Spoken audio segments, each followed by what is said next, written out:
Hello everyone, my name is Puyan Mojabi and I'm presenting this introductory level tutorial talk on electromagnetic inverse scattering and inverse source problems. So to begin, let's classify electromagnetic problems into forward problems and inverse problems. And of course, the focus of this talk would be on inverse problem. And we can go ahead further and classify inverse problem into inverse scattering and inverse source problems. And as you'll see, we're going to talk about both of these in this presentation.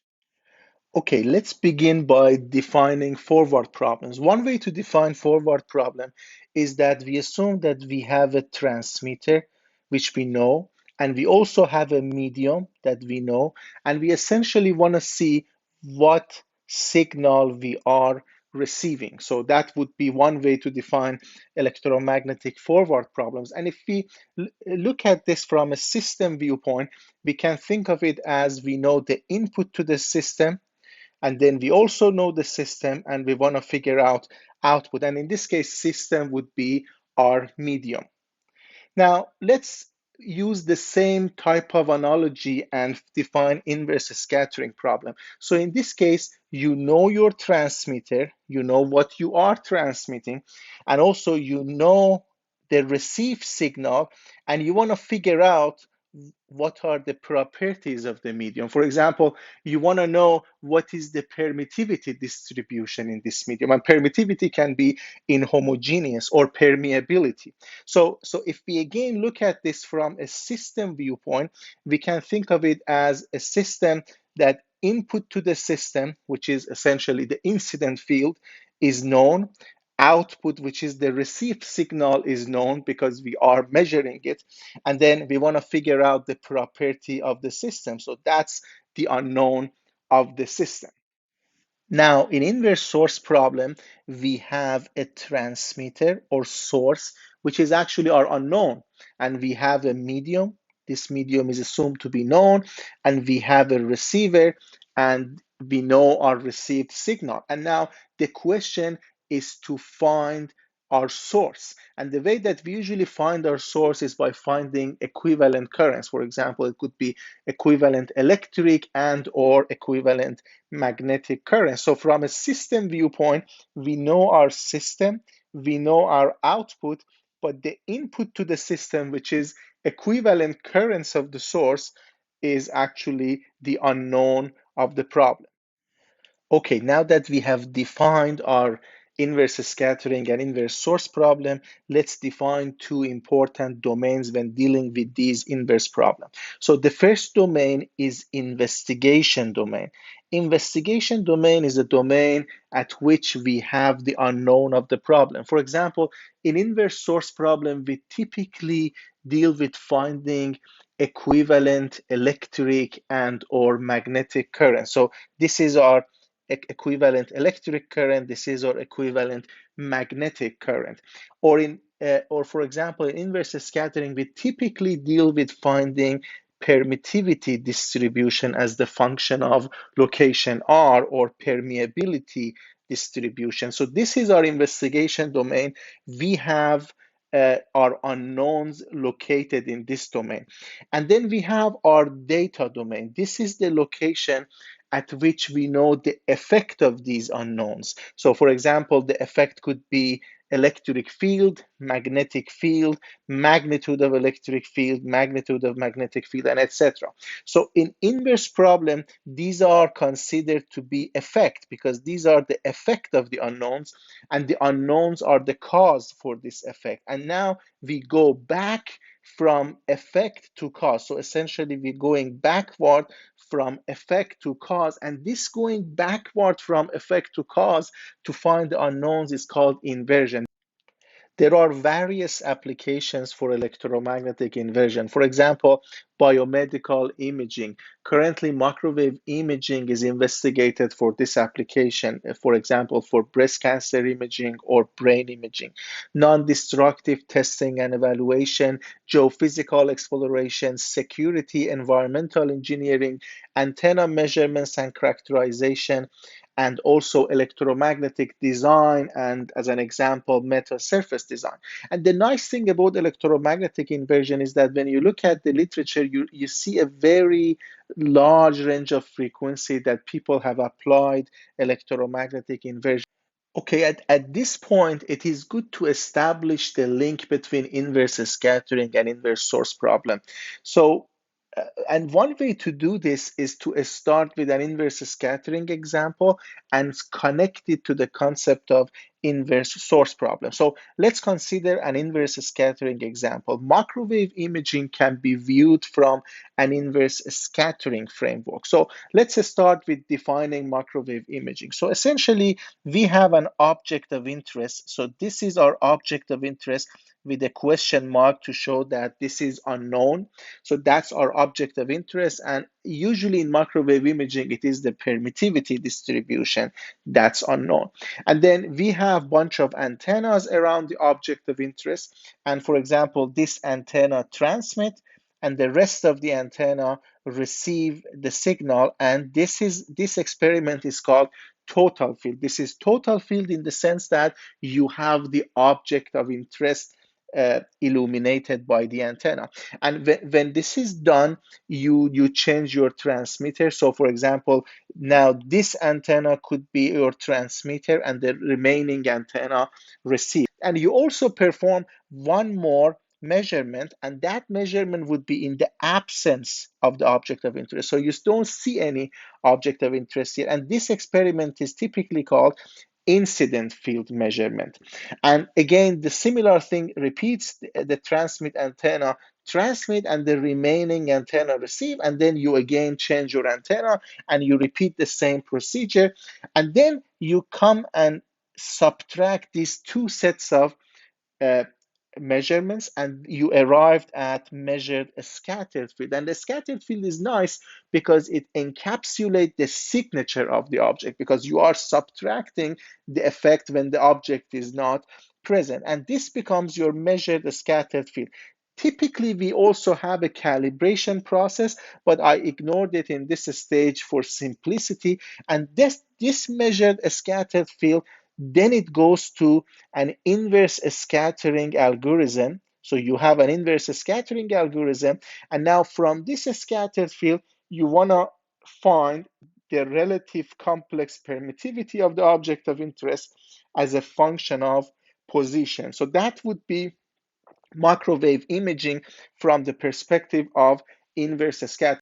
Okay, now let us use the microwave imaging example to establish the link between inverse scattering and inverse source. So in microwave imaging, we learned that if this transmitter illuminates the object of interest here, we're gonna get total field around the object collected by the receivers. But now we also learned that if we subtract incident field, we get our scattered field. So now let's focus on the scattered field obtained from the receivers.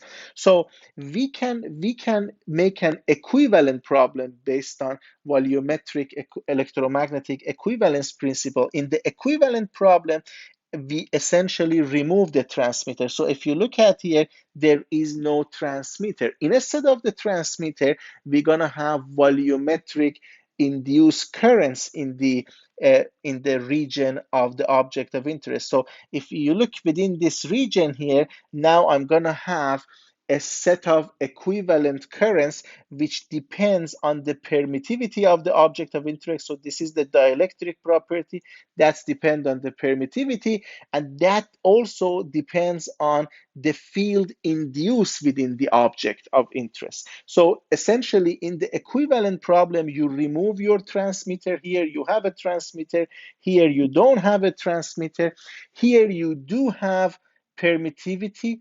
Here in the equivalent problem, you remove the permittivity, but you're gonna place equivalent currents which depend on the permittivity and also induce total field within the object. So in the context of microwave imaging, this set of equivalent currents that we put in the region of object of interest is called contrast sources. So, and the nice thing about these contrast sources is that they generate exactly the same scattered field as the original experiment. So here you see the connection between inverse scattering and inverse source. So we simply had an inverse scattering problem where the unknown was the permittivity. Now we've converted that to an inverse source problem where the unknown is the contrast source located within the support of the uh, object of interest. So that's one connection between inverse scattering and inverse source. But now let's see what's gonna happen when we change the transmitter location. So when you change the transmitter location, now this time originally we had this antenna as a transmitter, but now we change the transmitter. We illuminate the object of interest from a different angle. So again, we go through total field measurement, and then we subtract the incident field, and we get a new scattered field for this new illumination. Now we can establish exactly the same equivalent inverse source, whereas you see we remove this illuminating antenna, and also in the region of the object of interest, we now have equivalent currents, which depends on the dielectric property, and dielectric property, of course, is the permittivity in this case. So these current depends on the dielectric property and the new total field that's induced in the object. Remember that this total field that induced in the object is different than the previous total field because you changed the angle from which you illuminate. So now you have a new set of current that generates exactly the same scattered field as the scattered field that you got from the original experiment. So in other words, every time that you illuminate your object of interest from a different angle, you can map this problem to an inverse source problem. So in other words, we may say that inverse scattering problem is equivalent to multiple inverse source problem, because each time you can remove the transmitting antenna and have an equivalent problem with equivalent currents in the region of the object of interest. So inverse scattering would be similar to multiple inverse source problem. But there is a nice thing here that we can take advantage of.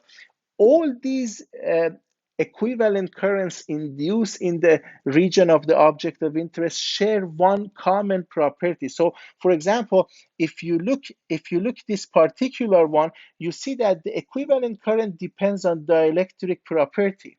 And if you also consider the previous case, it again depends on dielectric property.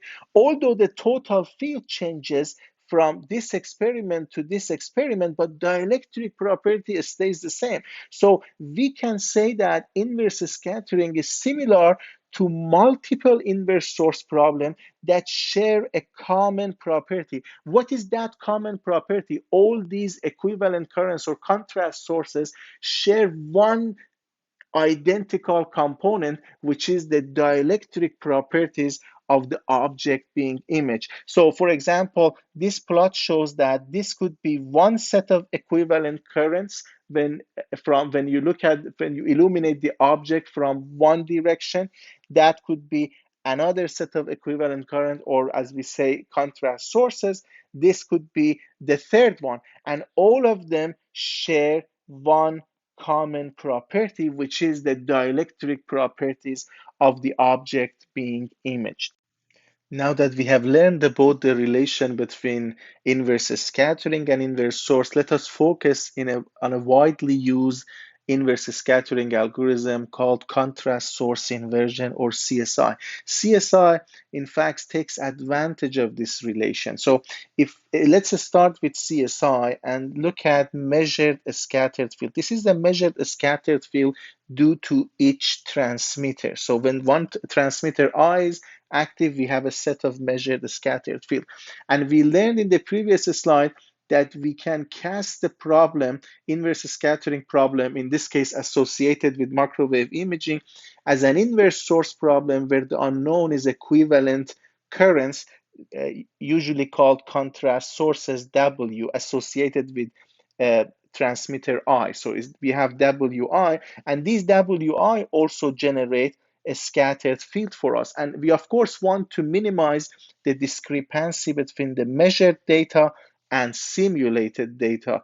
So, and the way that this particular implementation works is that the discrepancy is judged based on L2 norm, and you try to find those contrast sources that minimize the discrepancy. But then we already know that these contrast sources share one identical component, and that identical component is essentially the dielectric properties. Remember that these contrast sources had two components. One is related to dielectric property, and the other is about induced total field within the object. Of course, induced total field within the object changes between when one transmitter on and then when you switch to a different transmitter, induced total field will change, but dielectric property stay the same.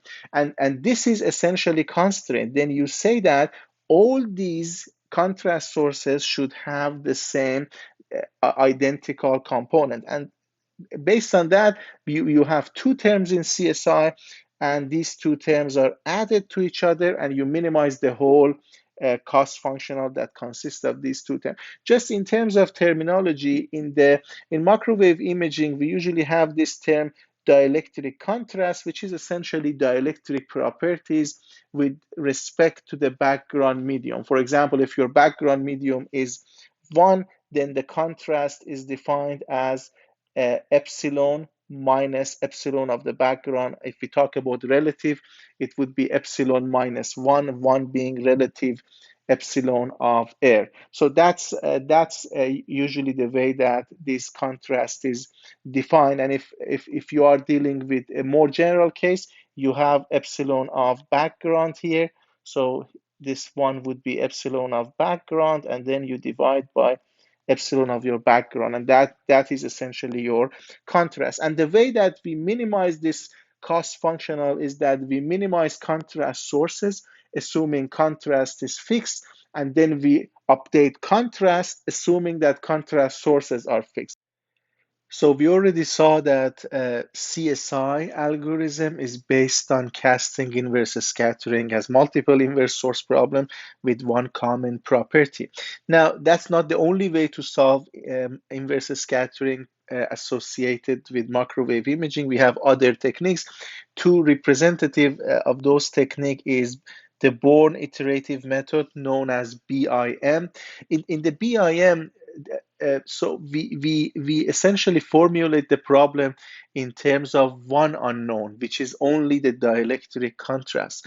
So this is different than CSI, that we had two sets of unknown, dielectric contrast and contrast sources, and then we make a guess for contrast, and then that essentially is like building a building. You make a guess for contrast, now you have a structure, and then you check how close the simulated data due to this contrast is close to the measured data.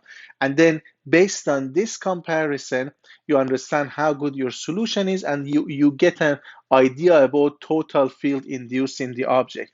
Then you essentially destroy what you built, and then you build again based on the knowledge that you developed for the total field induced in the object being imaged. So that's essentially what we do in Born iterative method. So for example, you have your chi1 in iteration 1, and then you go to chi2 and so on. Now, the other type of technique that we have is the distorted Born iterative method or Gauss-Newton inversion method. So in this type of technique, you start building, so similar to that, for example, you build the contrast as it's shown here, and when you build this contrast, then in the next iteration, you don't start building a new contrast from scratch. Then you're only gonna update that contrast. So as you see, this component here is essentially update that you do on top of the contrast that you built. So when you look at it from an iterative point of view, chi at n+1 iteration becomes chi n, and chi, of course, is your contrast, plus the update that you have. This is essentially the correction that you put on top of the previous iteration. And here, you also often use a step length beta n, which is out of the scope of this presentation. The inverse scattering algorithms that we talked about are all iterative algorithms. The reason that they are iterative is that the mathematical problem associated with inverse scattering is a nonlinear problem. And this nonlinearity is related to the fact that we in fact have two unknowns, chi, which is the dielectric contrast of the object being imaged. This is the actual unknown, and also the total field induced in the object. This is also unknown, and if you look at the mathematical formulations, the relation between these two is nonlinear. So therefore, we have such iterative algorithm to capture the nonlinearity of the problem. We can also look at the nonlinearity aspect and iterative nature of these algorithms from multiple scattering events viewpoint. To explain that, we should emphasize here that the wave propagation inside the object being imaged is not like a straight ray. So instead, the wave is going to go through, as you see here, multiple scattering events to get to the receiver. So if we write that from in a operator notation, this is the electric field induced in the object, and this is the incident electric field. So this is going to be the wave using which we irradiate the object being imaged. I is the identity operator, and G subscript int is an operator that governs the wave interaction within the object being imaged. And of course, chi is the dielectric contrast. And if you look at this operator here, you see an inverse operator. If you expand that using Taylor expansion, you're going to get several terms. And when we want to converge to a solution, we need to capture enough terms of this series to arrive at an electric field inside the object which is sufficiently close to the actual one. And we can view the iterative process as a way to capture more and more terms within this Taylor expansion. Okay, let us now check one example. To do this, we're gonna first look at the system that used to develop the data set. This is a system developed at the University of Manitoba. As you can see, the system has 24 Vivaldi antenna, and this each time one of them transmit and the remaining antenna receive. And then we repeat the procedure until all the antennas have performed the transmission, and the data collection is done by a vector network analyzer. So this is the system that we have, and in this particular case, we have a target which includes a nylon rod here and a PVC, a hollow PVC close to that. And then in terms of probability, they're almost lossless. So when we look at epsilon relative complex permittivity, we have an imaginary part, but in this case, we ignore the imaginary part because the loss is small. And this is the typical range of these nylon and PVC.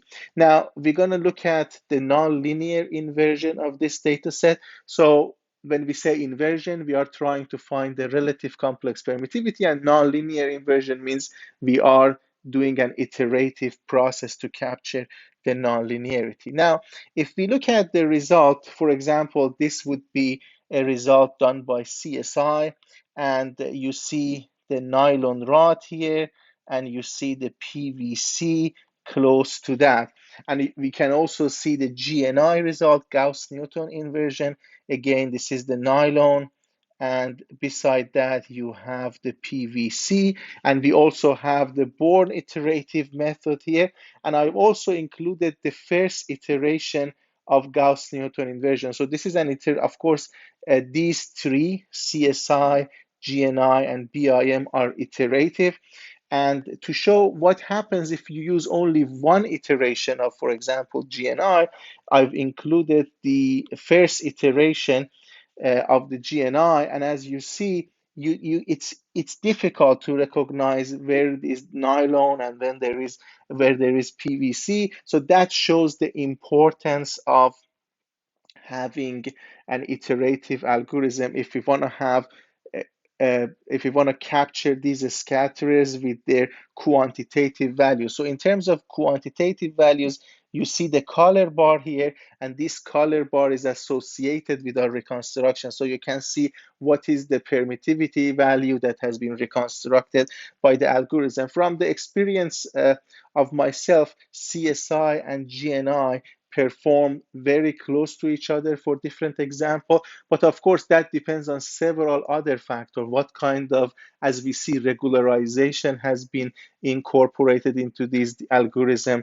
In particular, what kind of line search algorithm has been included into the GNI algorithm? What is the termination criteria of both algorithms? And several other factors. But typically, these two algorithms, CSI and GNI, from my experience, they perform very close to each other. Another issue that needs to be addressed when we are dealing with inverse problem is the illposedness of the problem. So here we're going to see what illposedness mean, and this is based on Hadamard's definition of illposedness. This definition was published in two different papers in which he established three criteria for ill-posed problem. And then we're going to also briefly learn about how to treat the ill-posedness, and that would be through regularization. And Tikhonov made important contribution in this area, and his method is often referred to as Tikhonov regularization.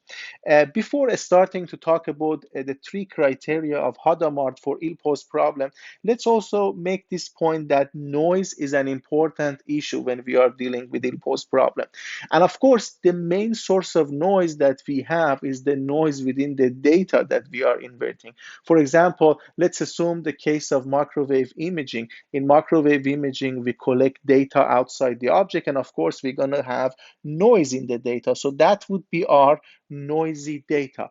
But in particular, in inverse scattering problem, when we do iteration, at each iteration, we get closer and closer and closer to the actual problem. So when you are at early iteration, you are dealing with something which it's usually called modeling error. So that means you are not as close as you should be to the actual problem. So this modeling error is also going to contribute to the overall noise of the system. So you may think of inverse scattering problem in this way, that in early iteration, you're dealing with more noise.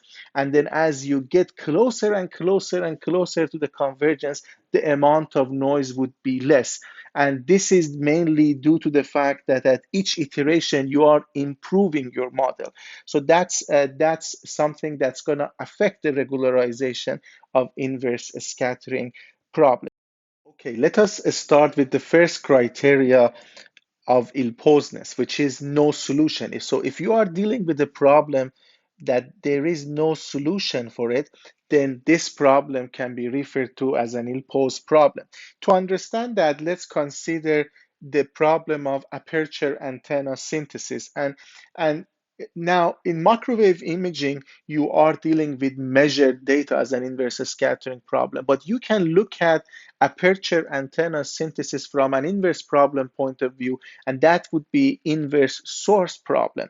But then instead of measured data, you're going to have desired data because you want to create a desired, for example, far field pattern. But then imagine that you are given a directivity as a desired directivity, and which is very high compared to the aperture size. And from antenna theory, we know that the aperture size governs the directivity that you can get. So for example, if the user gives you a directivity that cannot be achieved with the aperture size that you have, then there would be no solution. So now in this case, we are dealing with a problem that has no solution. Another criteria for a problem to be ill-posed is to have a non-unique solution. To understand this, we can start with a simple antenna problem. So imagine you have an infinitesimal dipole antenna.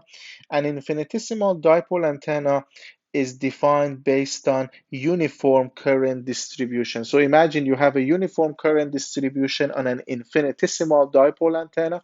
So, so essentially you have I naught as your uniform current distribution, length of the infinitesimal dipole L, and then you get E and H in the far field zone, electric and magnetic fields in the far field zone, and you have that. Now imagine you want to do the inverse problem. Now you essentially want to start with this E and H as the desired field data that you want to synthesize, and then you ask yourself what kind of current distribution can give me this E and H. Of course, one solution is the infinitesimal dipole antenna that we started with.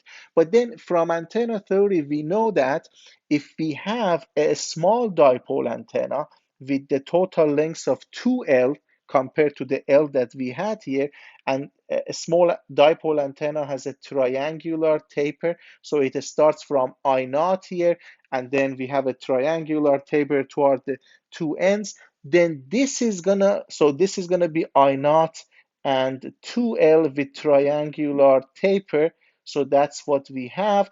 And this is also in the far field going to result in exactly in the same E and H. So now if we consider, instead of antenna analysis problem, we consider antenna synthesis problem, you have a desired E and H, and then you want to find a current distribution that satisfies that. Of course, this is one solution, but this is also another solution. So in this case, you have two different solutions, and that shows that this synthesis problem, if you start from desired field, then this problem can be classified as an ill-posed problem based on having a non-unique solution.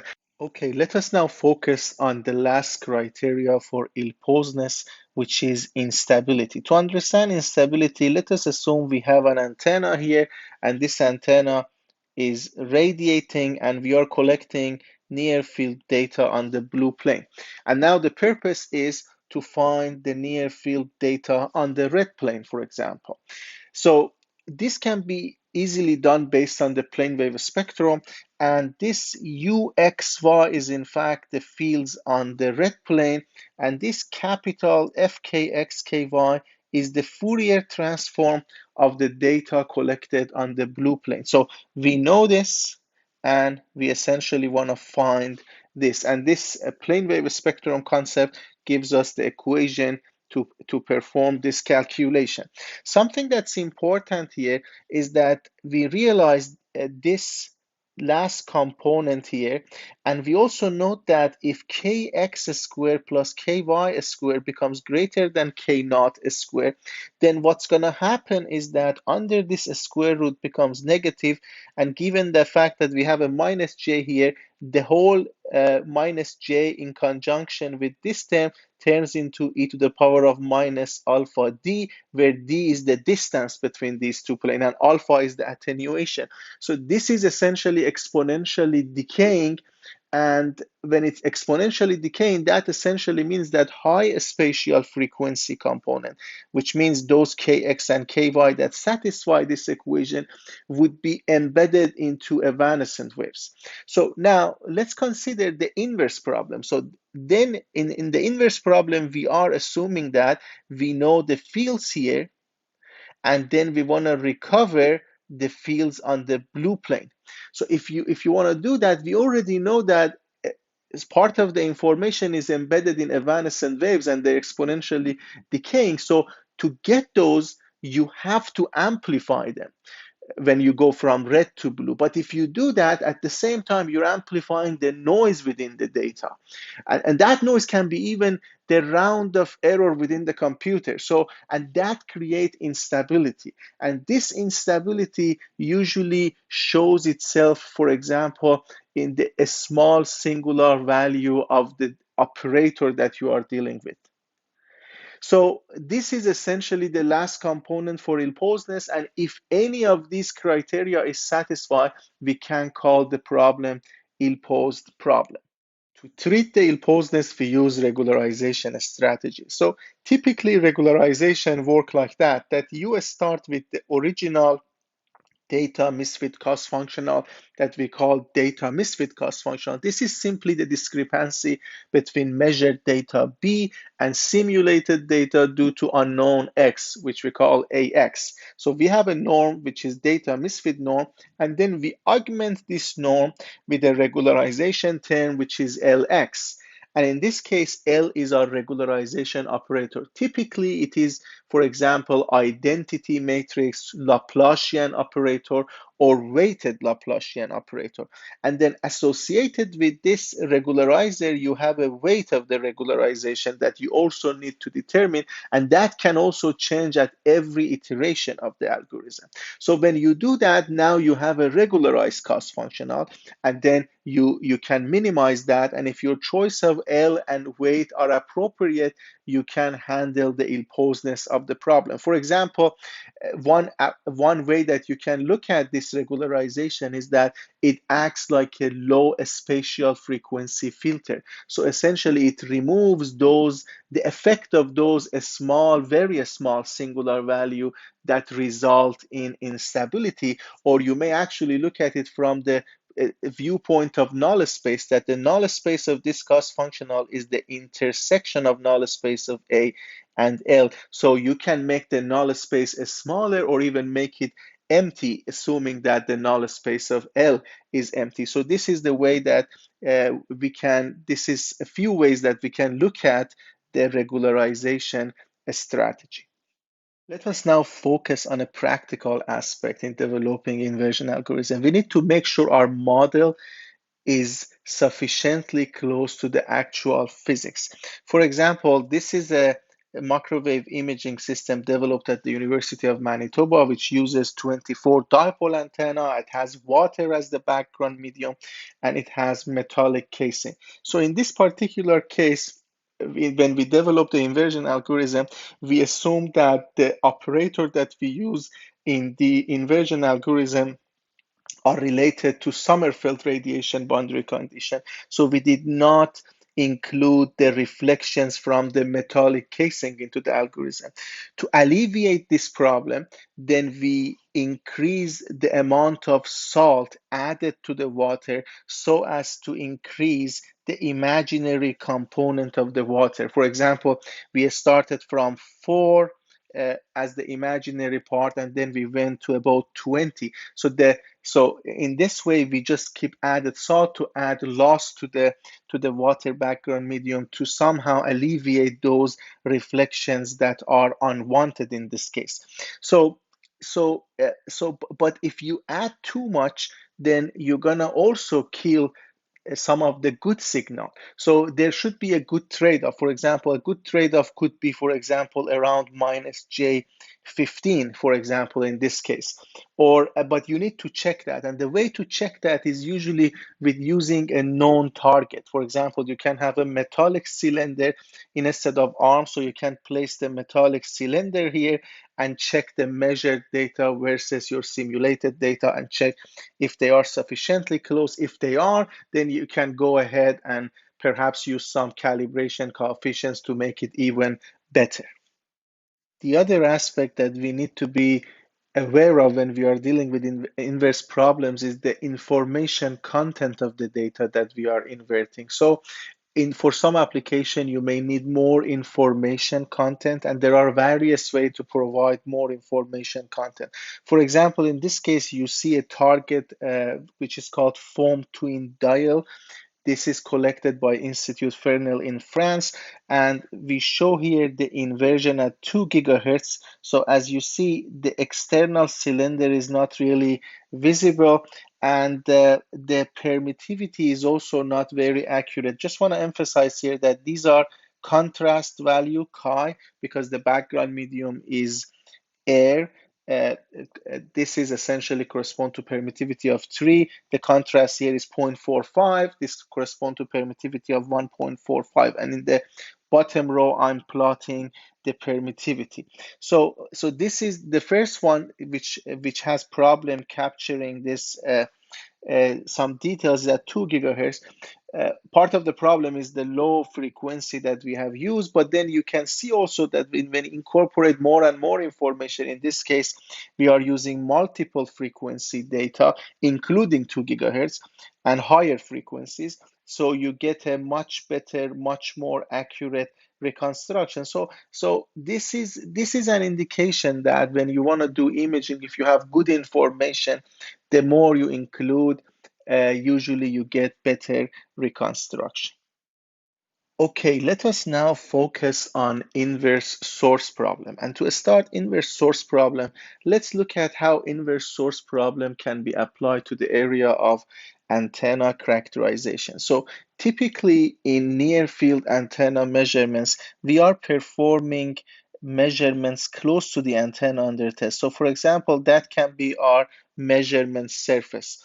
And when we have this measurement surface, then what we do is that we're gonna take this measurement and we're gonna forward propagate it to the far field, and then we can get our far field radiation pattern based on this. So this is what's typically being used, and it's very successful. But now imagine this case that you would like to know the equivalent currents of your antenna for the case of diagnostic. So in fact, in this case, you are interested to find equivalent current, let's say J for equivalent electric current, and or M for equivalent magnetic currents of the antenna for the sake of diagnostic. So in this case, when you perform your measurement on the near field domain, you want to go back, go reverse, and solve an inverse source problem to recover J and M. So for example, you might be able to find the faulty element in an array antenna. And of course, if you have J and M, you can also take advantage of J and M and go to the far field. So that's also possible. So this is essentially our inverse source problem for antenna characterization. And this is of course based on surface equivalence theorem, and which you can represent your antenna with equivalent surface current J and M. And so this is what we have, and this also gives us some flexibilities when we are dealing with antenna measurements. For example, one area in near field antenna measurement is the area of phaseless near field antenna measurements. Typically in near field antenna measurements, we have one, let's say, plane of measurements or cylinder of measurement and we collect amplitude and phase of the tangential fields. But imagine that for some reason you are not able to collect phase. Perhaps your phase measurements is not accurate or it's expensive. So one way to handle that is to create two domains of measurements with amplitude only data, and then these two planes of amplitude only data can somehow be used to compensate for the lack of phase data. So if you want to solve such a problem, then you cannot use a standard near field antenna measurement technique. One way to do that is to solve again an inverse problem where the unknown is equivalent currents on close to the aperture of the antenna. So you have equivalent currents as your unknown, and then you create two cost functional, one data misfit to make sure that the amplitude only data on S1 is close to the measured one, and one for S2 and subject to regularization. So in this case, for example, you can use regularization techniques almost identical to the regularization techniques used, for example, in inverse scattering problem associated with microwave imaging. So you see that this inverse approach can give you some flexibility on how to deal with the data. So now that we have seen how inverse source formulation can be used for antenna diagnostics, that is to find the equivalent currents of the antenna under test, let us see how we can take advantage of that for the purpose of metasurface design. Metasurfaces are thin structures, so thickness much smaller than wavelengths, and they include an array of sub-wavelengths inclusions. So for example, we consider one inclusion here, a unit cell, and in this particular case, this consists of three cascaded dog bones, and between dog bones you have the substrate. So this can be, for example, one metal surface example, and the purpose here is when the incident field illuminates the metal surface, you can control, for example, transmitted field, reflected field, and so on. So that would be a typical example for metal surface. Before proceeding with the rest of the discussion, let us take also a look at the fabricated metal surface. So here you can see, for example, one inclusion, which is for a dog bone inclusion, essentially a metallic trace in the shape of dog bone. And you also see the same thing, I mean, not identical dog bone, but the same geometry here. And so that would essentially, you can think of this as this element here, and then beneath this dog bone in this fabrication, we have two more dog bones, which are shown, for example, here.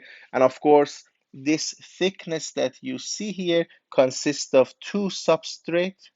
So you have two substrate, and then we have a bond ply, this tiny thing here, to connect these two substrate together. So that's essentially would be one metal surface. And associated with each of these dog bone, we have an admittance. For example, this could be Y1, this could be Y2, this could be Y3. They can be, for a lossless and passive structure, they can be either capacitive or inductive.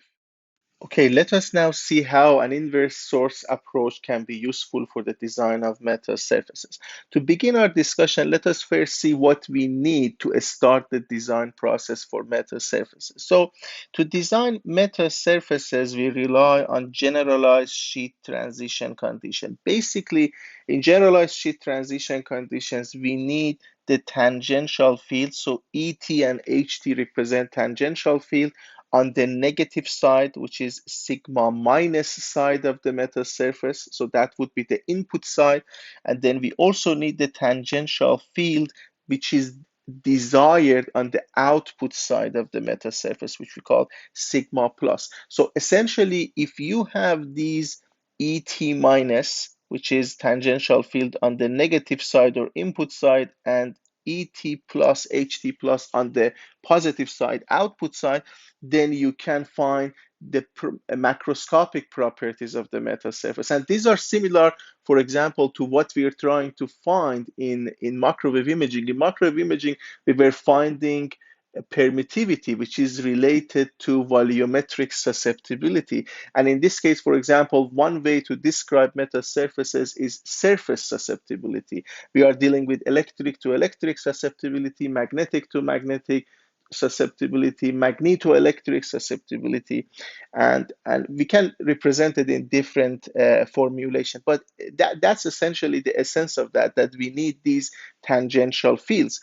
Now that we need this tangential field, we can ask ourselves that imagine that we have a region of interest. For example, this could be in the far field, this could be in the near field, and over this, for example, we have a pattern. It could be power pattern, so I'm using magnitude, that we are interested to synthesize. Now, if we use inverse source approach, we can essentially go back and find equivalent currents on sigma plus. So we can find J and M using an inverse source formulation, and then we can relate J and M to two tangential fields that we need to have on the surface of the metal surface. So that's essentially the basic idea of using inverse source approach in metal surface design. And once you have the tangential field on both sides, one way to design the metal surface is to use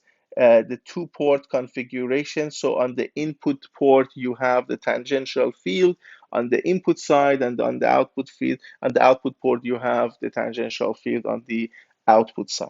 Okay, let us now focus on the inversion algorithm a little bit more.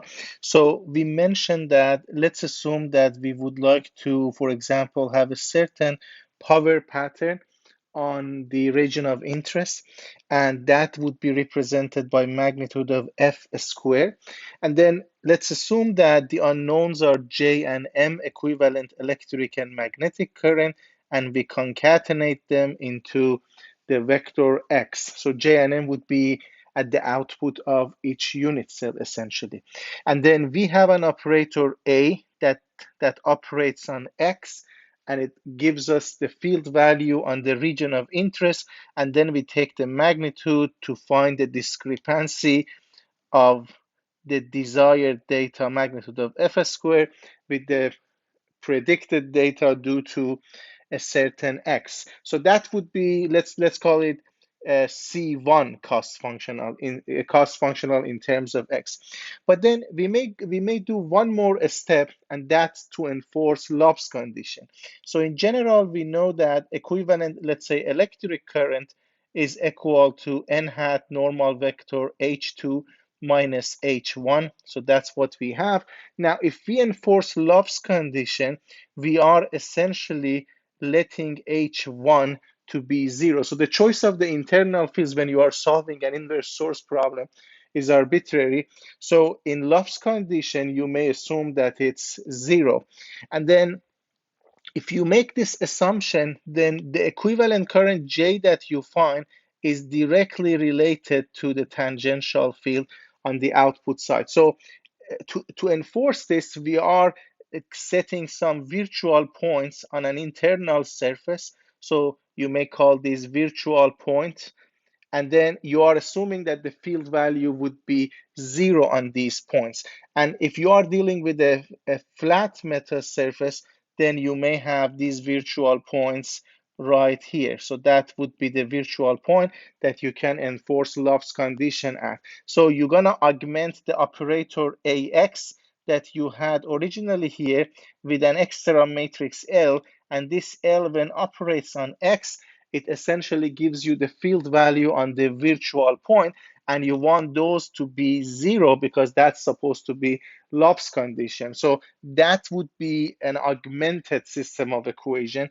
that we're going to have, and we're going to solve it subject to regularization. And if we do that, the J and M that we find are directly going to be related to the tangential fields that we mentioned. We need them for the GSTC. So after finding J and M, we can directly connect them to these two tangential fields. Okay, let us consider a model for the two-port network.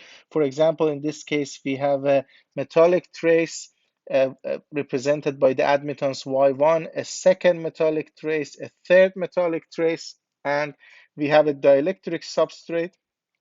We have another dielectric substrate, and then we have a dielectric bond ply to connect the substrate. Of course, this is not to a scale because bond ply is thinner than the substrate typically.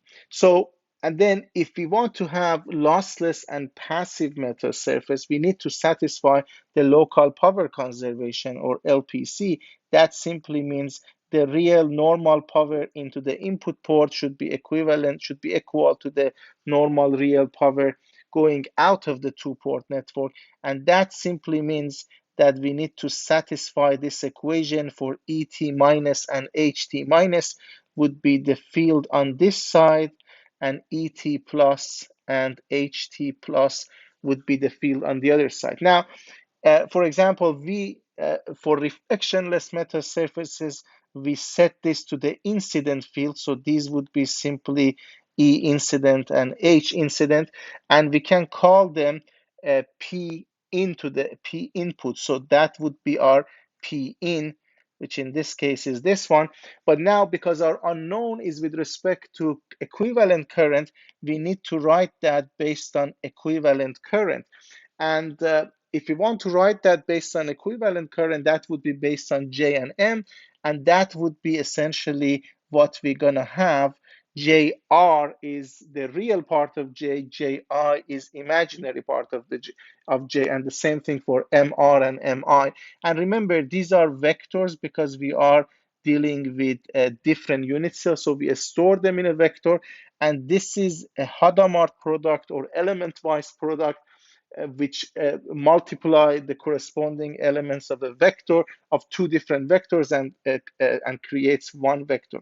So that would be a second cost functional for us. So this cost functional essentially is to enforce LPC. So if you minimize it, you are trying to enforce LPC. So now the total cost functional would be C1, which we studied in the previous slide. That was our C1.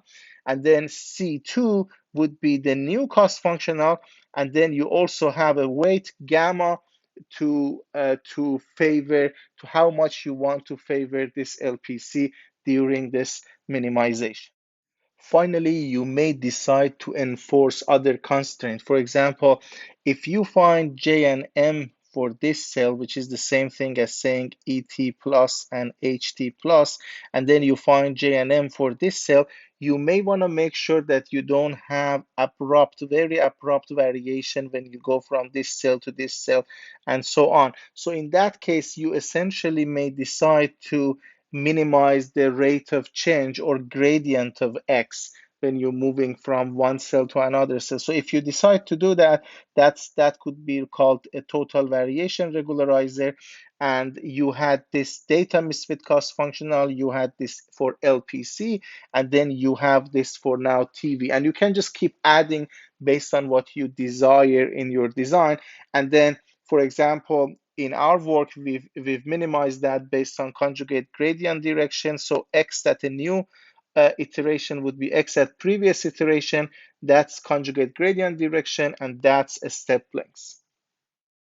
Here we can consider one example that all these three cost functional have been incorporated in the minimization scheme. So the red curve essentially is the desired power pattern that the user want to implement, and the excitation of the metal surfaces with plane wave. So here you see the metal surface from here to here, and these are absorbers. So that's the metal surface, and then you have a plane wave that's coming, and the purpose is to create the red power pattern in the far field. And we want to enforce LPC, we want to enforce total variation, and so on. And we want it also to be reflectionless. So from here, it's clear that reflections are minimal because the quality of plane wave looks good.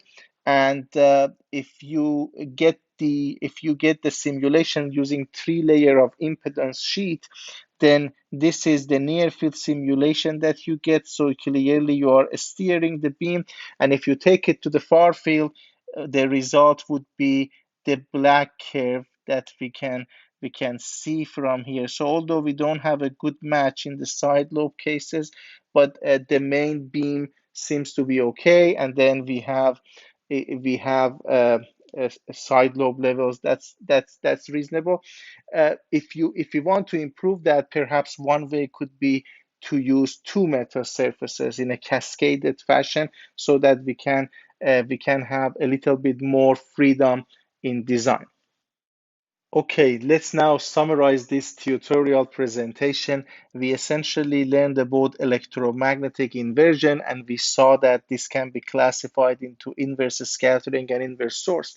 The main message here was that they can be both used for characterization or imaging and design, and the same thing for inverse source problem, of course. And we saw applications such as microwave imaging in particular for inverse scattering, and we briefly talked about antenna characterization and measurements using inverse source, and we talked about meta surface design.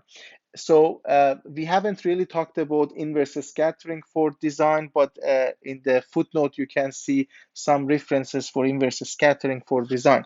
Uh, and also we've learned that electromagnetic inversion has essentially three main components. You have data that you want to invert. This data is either measured or desired data based on characterization or design. Then you have a model which needs to be close to the actual physics, and then you need to process the data to get to the solution that you want. And really, the main benefit that electromagnetic inversion offers is a systematic and flexible approach uh, to infer properties of interest from external electromagnetic effect. The reason I mention it's flexible is that, for example, in the case of phaseless antenna measurements, we've learned that we can adapt the inverse problem to the case of phaseless data. So that really helps us with formulating the problem for different situation. Okay, that's the end of this tutorial, and I hope that you enjoyed this tutorial. Thank you very much.